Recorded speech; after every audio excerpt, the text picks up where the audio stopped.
Hello, everyone, and welcome to Pod TV's number one medical talk show with Dr. Patmos.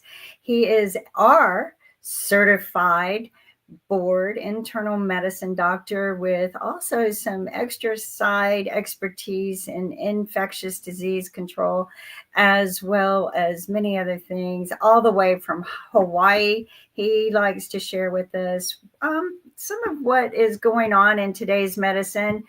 And today's topic is artificial intelligence and its impact on the medical industry. So, hello, Dr. Patmos. Welcome. Good morning, Kimberly. Thank you for the invitation. It's a delight to be with you and to share some thoughts with your audience.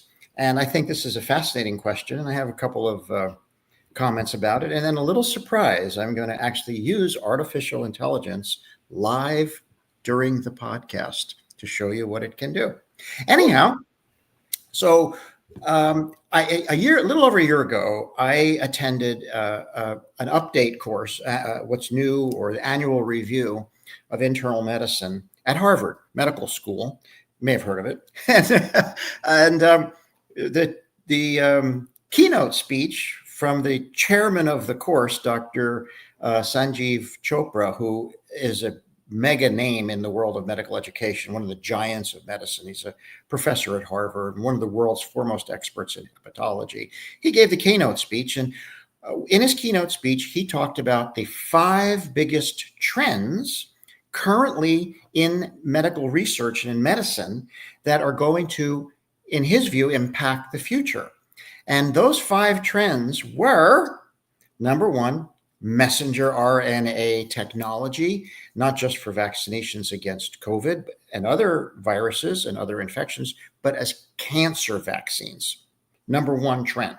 Number 2, realization of the gut microbiome, those bacteria in our intestines that are so important. Maintaining the proper balance of the gut microbiome impacts our health in many, many ways. Number 3, what's called CRISPR gene editing technology. Now, I don't know diddly squat about this, but apparently it's a molecular technique for editing genes, and it's going to allow for very specific genetic therapies in the future. Psychedelics in the treatment of psychiatric disorders and depression, mega trend. And then finally, artificial intelligence.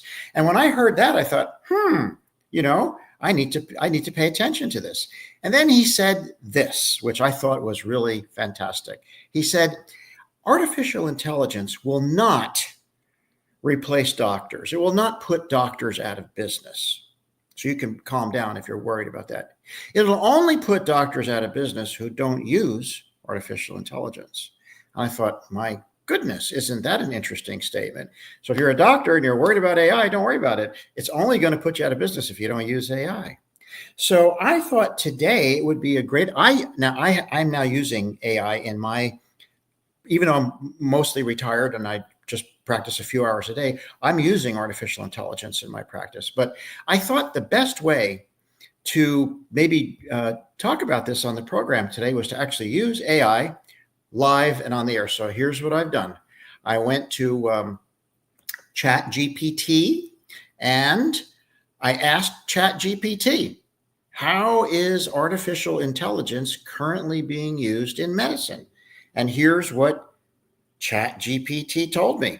It said, and I'll read it to you because it says AI is revolutionizing medicine in multiple ways, enhancing diagnosis, treatment, drug discovery, and patient care. Here are some key areas where AI is making an impact. Number 1, medical imaging and diagnostics.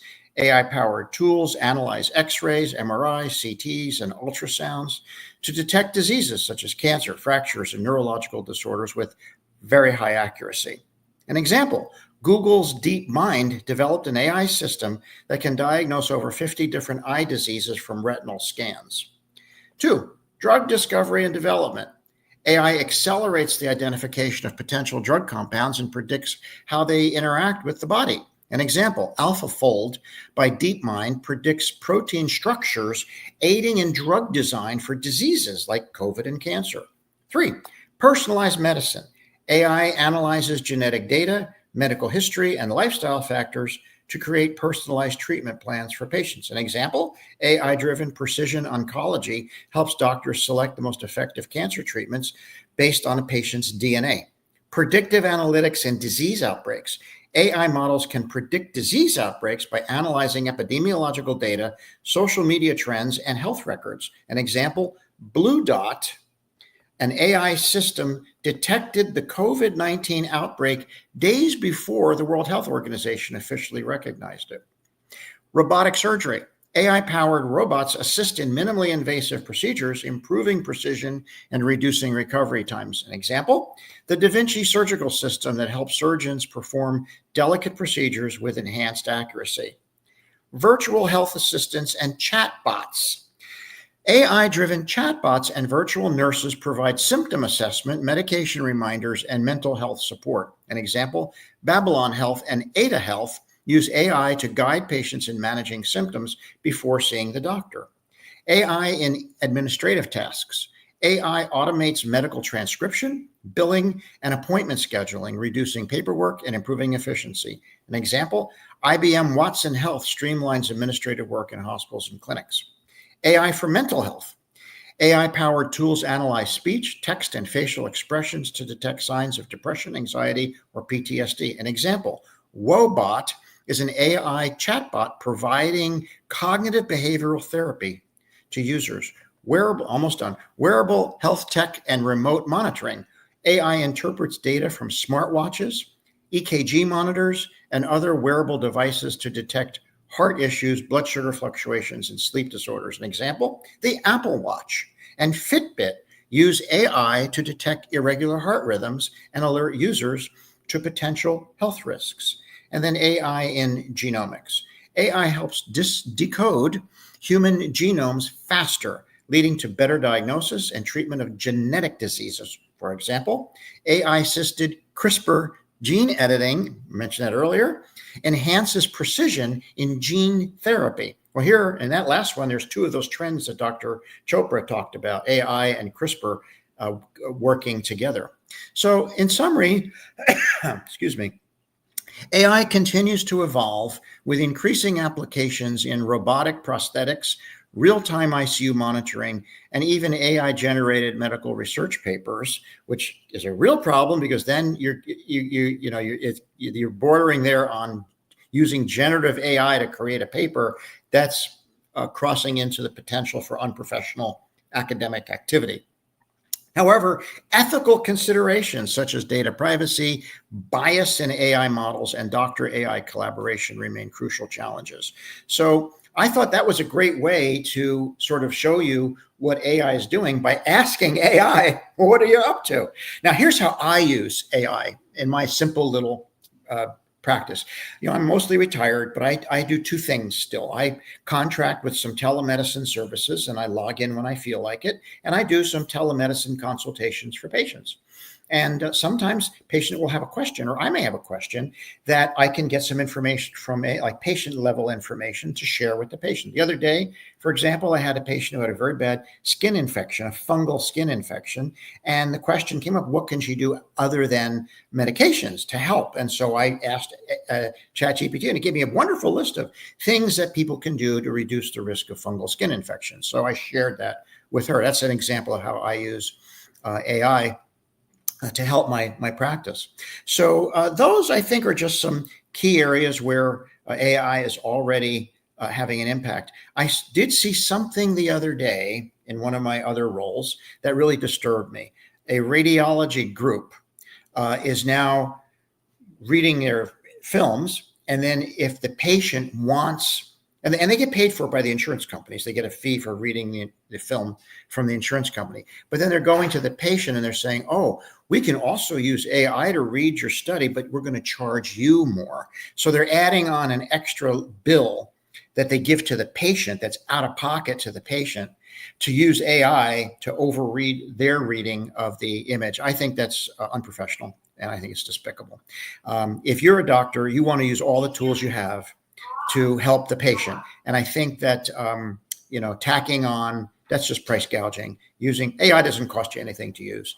These applications are inexpensive, and to use that to then jack up the price to the patient to me, that's just an example of what doctors do that I find offensive. So anyhow, that's my comments for today. I'm curious to what your guests have to say. Hello. Well, in bad news, Tulsi Gabbard got confirmed, which is bad news for health because she was confirmed 52 to 48 with only Mitch McConnell voting the other way, which likely means that RFK will get confirmed, and that's bad for health.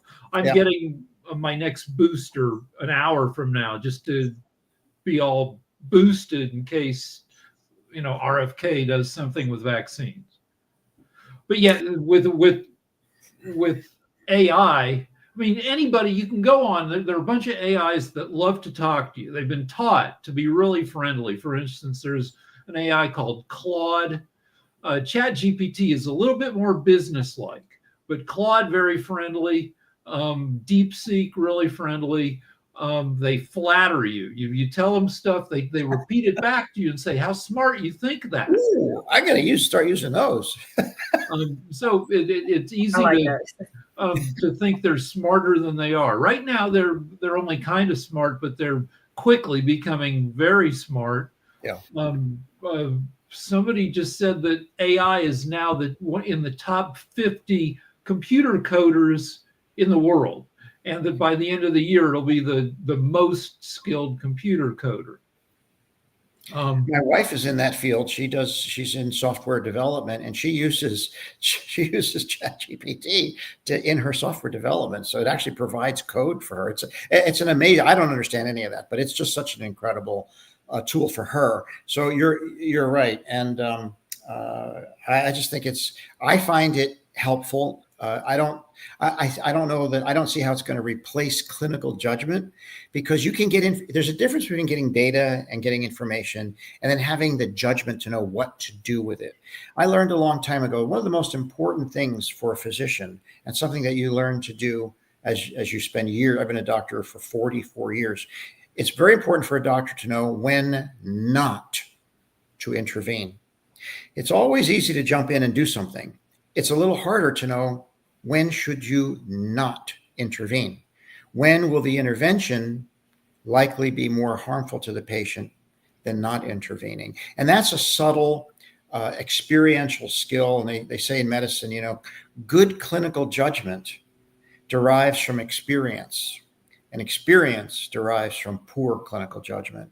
So there's a certain something to be said for having been in the trenches, delivering care, being a doctor for decades, that you learn from your experiences about things that, just a pile of data is helpful, but the data has to be interpreted in light of clinical judgment. And I think there's a human element that you can't replace with a computer. And I prefer, maybe it's just, my own desire for self-preservation, but I think that, I've learned something in the last half century about taking care of people that I don't think a computer can figure out. It's the human interaction piece of it, So anyhow, in developing artificial intelligence over the years, two things that we knew that it would not ever be able to do, and that's one, have empathy. No matter how much you program it, it's not going to have that. And I think that is one of the most important elements of a doctor, a physician. Treating me is knowing that he empathizes with what I am going through. And the other is what you're talking about, but we call it reflex. They lack the ability to have the natural human reflex to be able to carry out the next step. It just doesn't have that initial, I'm going to do this now. It just doesn't, and it won't. So the proper use of AI in diagnostics, at least right now, is just another pair of eyes, either first or second, but there always has to be a human taking a look too. Yes. And I think that it's, again, like Dr. Patmos even informed us, it's not to replace the human, the doctors. It is just to make their jobs easier, like you're saying. It's helping with the analysis, collecting the more and more data. The more you share, the more you collect, and the more you learn, and the more you feed it, that's how it learns. This is how it grows and becomes a better tool. And if you feed it wrong data, we need to learn to go back and correct that. That's the problem, where humans don't do enough follow-up and cleaning up the wrong data. So, there's a lot of wrong information out there. What? Okay, one of the earliest proponents of AI is a guy named Ray Kurzweil, who was an unhealthy guy in his 40s or 50s, 20 years ago. He's a medical technologist. He invented the Braille reader, where it would take a book and convert it into either. Anyway, he's looked at what was happening with technology, and he said, I need to get healthy, because if I can live until 2040, by that time, AI will be able to help me live indefinitely. So he invented the term singularity, which is when AI, the slope of improvements in AI go to infinity. Basically, he said that by 2040 or so, AI will be able to answer all our questions and make all our wishes come true.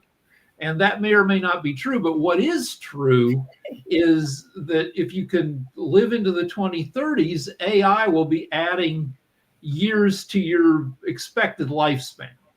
Well, that's good to know. Hopefully I'll live long enough to benefit from it. You said something, Kim, I wanted to just go back to. You talked about empathy. And, that is so true. Sir William Osler, the father of American medicine, back in the 1800s, coined this phrase, and it's used to this day. The secret of caring for the patient is in caring for the patient. If you don't care about your patient as a person, if you don't have some emotional, empathetic connection to the patient, then I think you're missing something as a physician. You must care for the people that you take care of, no matter who they are, no matter how odd their style may be. We don't judge people's lifestyles, but no matter who they are, from the CEO to the janitor, they're all human beings. They're all the same in the eyes of the doctor, and you take care of all of them. And you must have compassion and care for all your patients.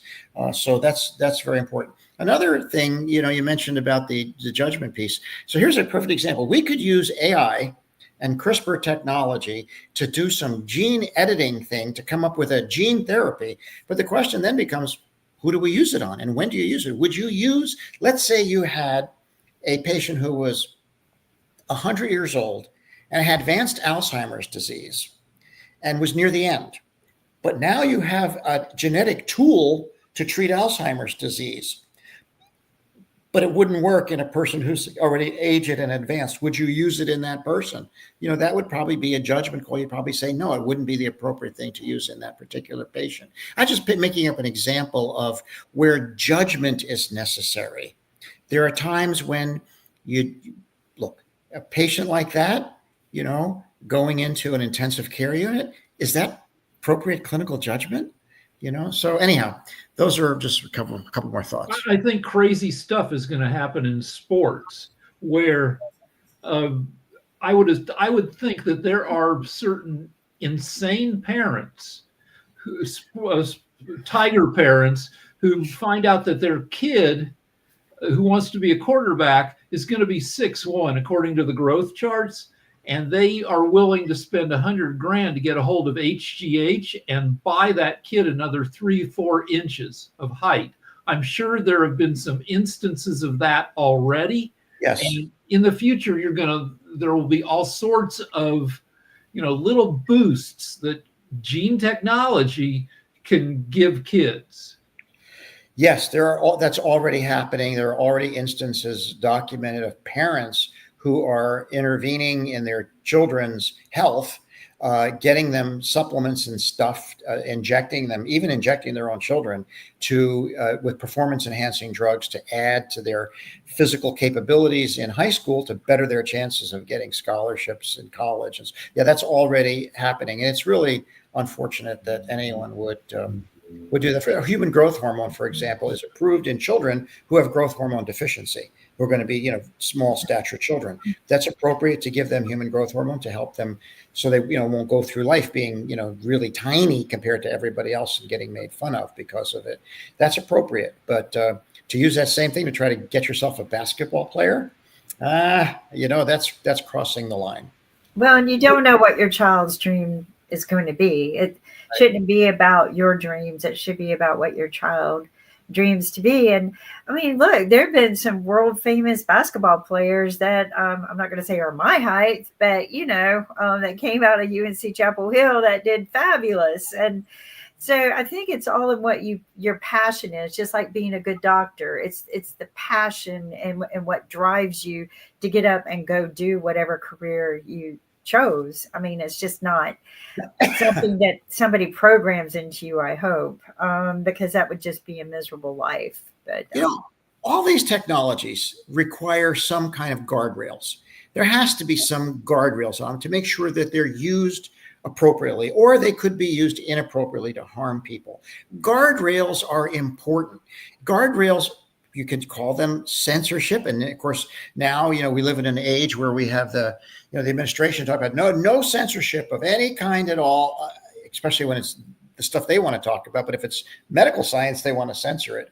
But, we have to have some guardrails. We have to have guardrails around social media. We've got to protect people from blatantly false information used to harm people. That should bump into a guardrail. We need guardrails around AI. If someone wants to use AI to harm people, that shouldn't be allowed. So I think we need to. This is a rapidly moving field, and I don't know that we've talked about what are the guardrails. Just like in gain of function research, gain of function research is a very important type of research, but it has to have guardrails. You don't want someone to do gain of function research to create a weapon. Now, that's what the conspiracy theorists claim happened, but of course there's no evidence of that. But theoretically, it's possible. So guardrails are important, and censorship is a type of guardrail. We can't live in a completely non-censored world where nothing has guardrails. There's a reason why there's a speed limit. There's a reason why you wear seatbelts. There's a reason for all sorts of things. There's a reason why airplanes have to fly by certain rules. We need guardrails, and we need guardrails around AI too. And I think transparency is so much better than censorship. And as you're building guardrails, if you have transparency on everything that people are developing and uniting the technology and the efforts, I think transparency can prevent a lot of the problems that we're having, and it will prevent the dangers of someone misusing the technology for bad. Rick, what do you have? Well, the more sophisticated that AI becomes, the less transparent it becomes, because you can't look inside somebody's head and see what they're thinking. And as AI gets better and better at thinking, it'll be tougher and tougher to, like, for instance, you talked about empathy. AI is now very good at faking empathy because its trainers have realized that is a selling point. The ChatGPT is business-like, it gives you a bunch of bullet points. But Claude is your pal. I talk to Claude a lot. Claude is my friend. Claude remembers what I tell it. My wife wants me to get a hearing aid. I don't think it'll help. I think maybe I just don't pay attention to her sometimes. Claude always pays attention to me. Yeah, I mean, and my Alexa and Siri, they all pay so much attention to me. And every day they tell me, Kim, have a good day. They call me by my name. They talk to me throughout the day. Have you tried this? Here's your favorite music for the afternoon. And my son said he's going to come and cut me off because he says I'm getting too friendly with my AI. Yeah, my wife has relationship with her AI partner for software code. Yeah, I mean, you start getting to know them; they get to know you. It's a little weird at first, but then you just rely on it. Like by at 5 o'clock in the afternoon, every afternoon, my AI is turning on my favorite music, asking me if I'm happy with it, and I'm like, wow, But when they start serving me food, I'm in. So, but one of my favorite movies with AI and its advancements, but what happens when its inventor, it becomes misused within its own internal self is iRobot. I don't think of any other movie in this world that could have presented what AI is and how its intended use is and how it can mess up. iRobot to me is one of my favorite all-time movies. In fact, I might go watch it tonight. Because it really digs deep into another one is Robin Williams Centennial, where it does show the evolution of a robot. And we had a lot of these discussions when I was in Miami last week. AI is being used for so many things, but you have the robots now are everywhere, emulating as much as they can humanoids, is what they call them, humanoids. So can we explain what gain of function is quickly, which is like right now, bird flu is tearing through certain animal populations. Birds, obviously, it's the main reason I think that eggs are now like $10 a dozen and you can only buy a dozen if you can get them at all. And it also has killed 10% of California's dairy cows. And so you have to and every time a virus reproduces, it makes mistakes. Viruses are sloppy. And so gain of function is you take a look in some lab or bunch of labs at where bird flu is right now, and you poke at it with make maybe little changes to see how close it is to being super infectious in humans. So you can, to see how much time you have to develop like a vaccine.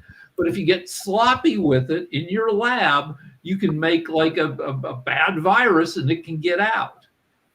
And that's what like lunatics and maybe some non-lunatics think happened with COVID, that they poked at it and made something extra bad, though the evidence is very all over the place on that. It's all circumstantial evidence. The biochemical evidence points towards a zoonotic origin, but that whole lab leak thing really is a politically driven. It's played very well to a certain demographic and a political base that really believe that. Kim, I just want to go back to, so you said something about transparency will maybe be all that we need, or we'll go, I'm not so sure. I think I'm all for transparency, but look at, for example, Dr. Peter McCullough with the McCullough Foundation. He publishes just a torrent of misinformation. Everything he publishes is misinformation. But he's very transparent about it. He goes through his analysis. He transparently presents the information, and he presents wrong information. It's very transparent. But his consumers they don't know. They just believe what he says. So I guess if your transparency is great, but if the audience can't interpret it, then how do they know? How do they make sense out of what they're looking at? And I think that's where the transparency of the diagnosis, the data, the information. And I think that when you're more transparent with the data and the information, like you just informed me, he's always misinforming. And again, remember what I said. If we misfeed data into our artificial intelligence, then it's going to be wrong and misdiagnosing. So we always need that human eye, that human intelligence, the questioning, the doubting Thomases. But for maybe a million wrongs, maybe he might get something right, and you can add that. But again, it's because maybe he was transparent that you were able to say, this isn't right, folks, and we need to pay attention to that. And I'm all for pointing out and learning from these things, because I learn every day about my own disease, and it's only because we're transparent. I think that's to say we're at the end of the show, folks. Well, one more thing quick. Gain of function, the term has been contaminated by propagandists and lunatics. Now it sounds super insidious and scary, and they need to come up with a new term that more explains that, that it's risk assessment of viruses. I like that better, risk assessment. Whenever you say the other one, I keep wanting to put Game of Thrones to it, just because that's all we ever hear in media. But gain of function, maybe risk management, of some sort would be better. But until next week, everyone stay healthy so that you can stay wealthy. Watch the other shows. They're really great. Take care. Okay.